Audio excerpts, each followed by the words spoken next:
Oh my gosh, I can't believe I'm getting myself into this again. Alright, so what I'm going to do is basically go over how to put this thing in. The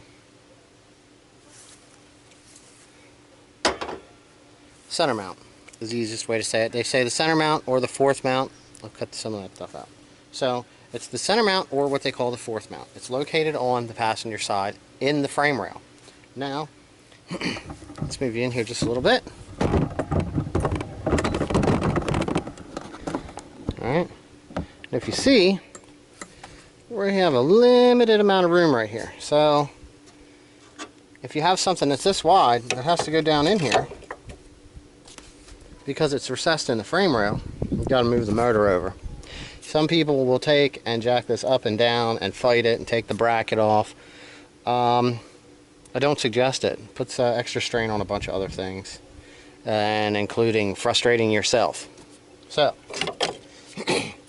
one of the top ways to know that this is bad. Alright, now I'm going to try to make this so you can see this. If you have an aftermarket mount, this is more pronounced, okay? This will actually, instead of being flat, will lean down here toward the front.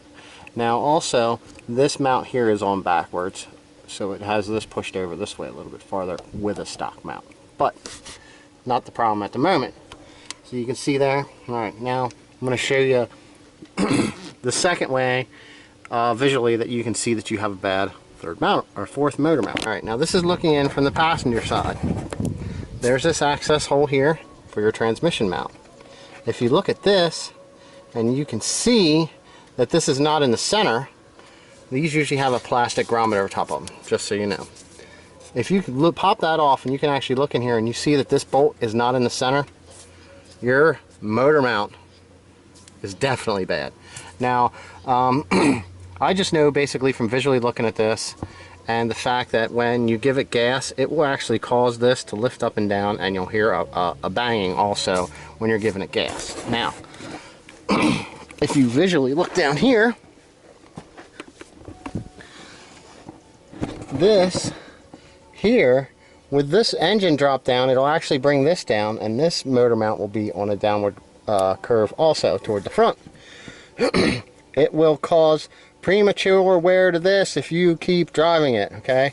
So you'll end up with a hole here from the AC bolt. We'll wear a hole into this bolt.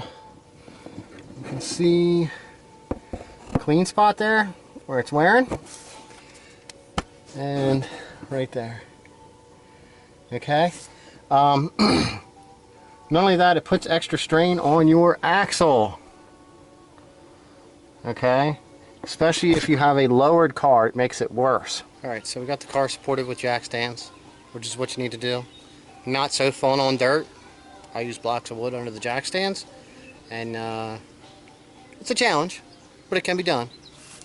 So right now I got the engine hoist dug out. We're going to show you what this is for. Let's get this thing tore apart. Alright, so you're seeing this and now you're like trying to figure out what I'm doing down here. What I'm doing is I'm actually going to basically, this would be the same as if you were replacing the CV axle. That's kind of what you want to do. I like to unbolt the brake caliper and then I lay that off to the side, okay?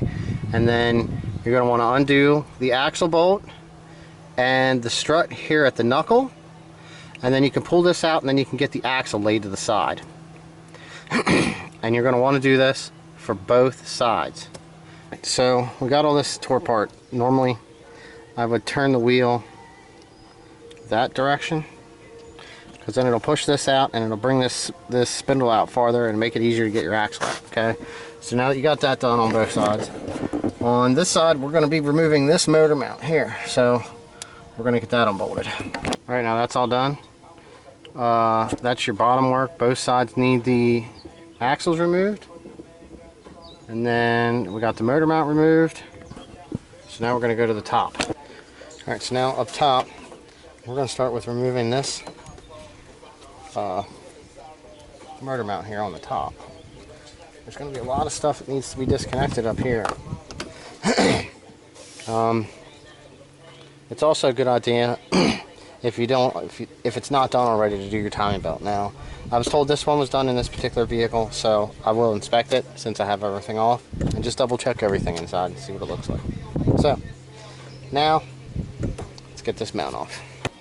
Alright, so we're up top here, and we've got to run one of these because we're going to be supporting the motor with the engine hoist. So I typically go off of the upper bolt on the back of the alternator, which is right down here.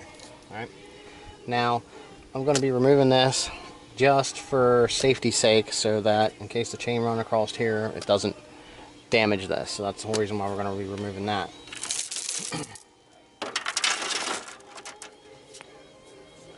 Alright, so now that we have that done, we're just going to undo the charge pipe over here and pop it off the throttle body also. And at that point, we're going to see if we can actually drop down the transmission side and move this over without removing anything else. A lot of times I usually remove the battery and a lot of the stuff here on this side so that I know nothing gets damaged, basically, kind of like removing this. But I think I'm going to try that this time and see if I can get it to slide over and down far enough. And maybe we'll be able to shorten this job out some. So now you can see that that's up. That's because I lifted some with the hoist. And then we got a T55. I will have to lower it down just a little bit to get the bolt out. So now you can see we removed our upper motor mount. I just unhooked that to get out of the way. I removed this to get it out of the way. We have our cold air and our charge pipe out of the way. Alright, so down here on this side, that is easy to be removed with anything that you have readily accessible. Alright, now, this doesn't need to be here because it's no longer functional. So, this is an 18 mil bolt. You stick that on there, and you remove that one, and that'll allow this trans side to drop. And then we're going to go over and we're going to remove the T55 torque side, and that will allow that to drop. The whole plan is to drop this down and bring it over toward the driver's side so that we can get access to that mount. Let's see what happens. Alright, so we did drop this down. You can tell some. You can actually start to see the transmission mount come out. Alright, now we're going to undo these 3 bolts here that hold the transmission mount and push the mount up, and that will allow this transmission to flow towards us. Right. So here, this is what we got going on. We removed this so that this could slide over, and we removed it on the other side so it can slide over, along with undoing our motor mounts. Now, as I had said, I'm trying to do this without removing the least amount of stuff possible. So I just want to try this to see how it can be done. I usually have cars all tore apart. I'm either doing an engine stall, and I usually end up replacing the center mount at the same time. So I used this strap, kind of went off this hole here and off the intake, and I pulled this over. So let's see how much room we got. Right there. That. Let's grab this mount. Okay, so here we are. Man, that's so close right there. It's actually got to go over a little bit farther, but I'm going to see what I can do besides getting the motor over a little bit farther, which I'll play with that and see how. I'll let you know how I make out there. But I'm going to try to do something, and we'll see if we can get this in and out of here now like this, and I'll let you know. Alright guys, just kind of stepping back into this. It's been about, I don't know, might as well just say, we'll just say 2 days, not quite 2 days, but we stopped because it got dark and it was that evening, and then the next day it rained, and then it rained this morning, so now we're actually back onto this. We did just get the center mount bolts undone, and I'm going to show you what I did to be able to do that. Alright, now here's the center mount that we removed. You can see just how badly damaged this is. Torn apart. Just terrible, terrible shape. Okay. I was told that the belt was replaced. It looks like it's got some blue on it, But this is kind of what your blue gauge timing belts start looking like after they're on there for some time. So here is a good used mount, and then here is our damaged mount. So the plate that was on here had a bolt broke off in the back, so I was like, maybe I'll try to get that one. So anyway, I was able to get back in here. I removed the two rear bolts that were holding the power steering pump into that bracket. Okay, they are these two right here. All right, so this had a bolt broke off down in here, and someone had, whoever the one that did it, they had a bunch of washers stacked on top to back the bolt out. So I have a real nice one here. I know these bolts are fine, top plate's fine, which we didn't need to replace that, but we're in here and we're doing this, so we're going to do this. So this might be a viable option when doing your center mount, because then you don't have to remove anything over here. Like I said, I just undid the axles, I undid the cold side pipe at the throttle body, I jacked it up and supported it with an engine hoist and pulled it over. So that's where we're at.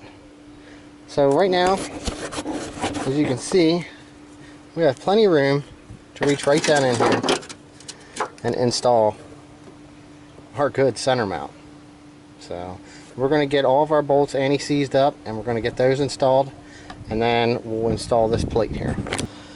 Alright, so we reach back underneath here, little ratchet, got our 13s in, got our power steering pump remounted back up, we got our side bracket installed onto our motor now.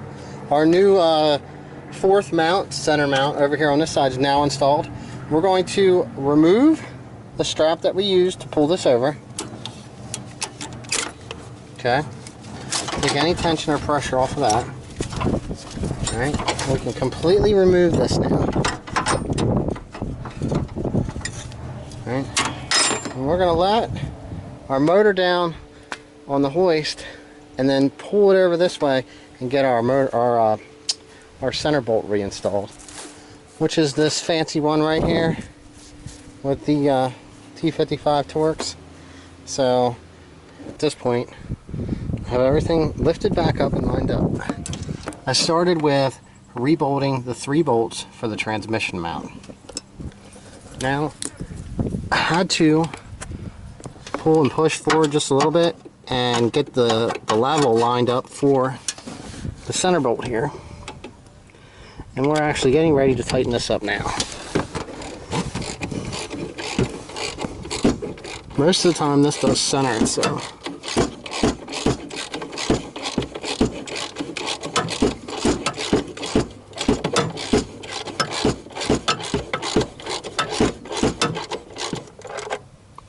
Nice and tight. Okay. Wow. Definitely nice. Can't wait to take it for a drive. I won't hear the banging going up and down. So we actually have to get over here, and this right here is probably going to be a little bit more fun to get lined up. As you can see, we're off center there. Not sure if I got to go forward or go back right now, but we kind of got to get a little bit of pressure. Ideally, it would be better if you had a floor jack and you could put the floor jack up on here. Well, you did. You pulled off a lot of tension. It's wanting to move around now. Is it the hole or not? Let's see here. That's not it. Oh, we got to go up. Look at that. Right there. That's at the bottom. Okay, so like I said, ideally a jack would probably be best for that. Hopefully, yep. There we go. Let's see. Where are we at now? Oh, there you can see the hole. Right there. Perfect. Perfect. Now I'm going to go grab that bolt. I'll get that set.